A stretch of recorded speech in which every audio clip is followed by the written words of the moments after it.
মেহেরপুরের মুজিবনগর সীমান্তে 18টি স্বর্ণের বার সহ নূর হোসেন নামের এক ভারতীয় নাগরিককে আটক করেছে বর্ডার গার্ড বাংলাদেশ বিজিবি। মঙ্গলবার 14 জানুয়ারি সকাল 10:30টায় মুজিবনগর হেলিপ্যাড সংলগ্ন মাঠ থেকে তাকে গ্রেফতার করে বিজিবি। বিস্তারিত দেখুন ফিরোজুর রহমানের প্রতিবেদনে। গ্রেফতারকৃত নূর হোসেন ভারতের নদিয়া জেলার চাপড়া থানার হৃদয়পুর গ্রামের মৃত সোনাই শেখের ছেলে।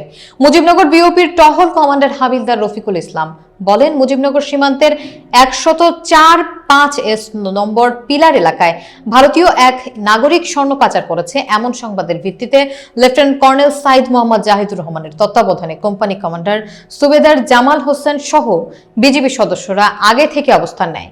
বিজিবি টহল দল সন্দেহভাজন এক ব্যক্তিকে পায়ে হেঁটে উক্ত এলাকা দিয়ে সীমান্তের দিকে যেতে দেখে চ্যালেঞ্জ করে। বিজিবির টহল দলের উপস্থিতি টের পেয়ে উক্ত ব্যক্তি ভারতের অভ্যন্তরে দৌড়ে পালানোর চেষ্টা করলে টহল দল তাকে আটক করে। পরে তাকে জিজ্ঞাসাবাদ করা হলে সে তার পরিচয় নিশ্চিত করে।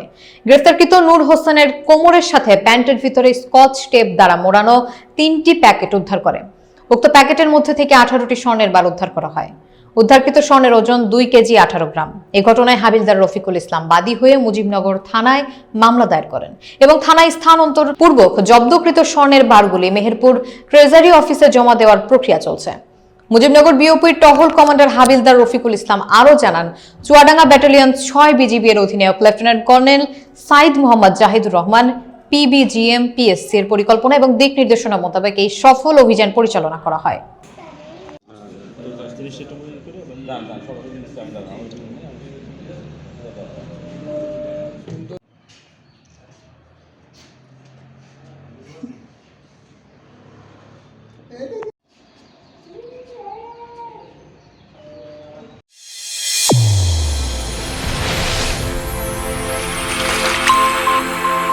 চ্যানেল A1 হৃদয়ের স্পন্দন।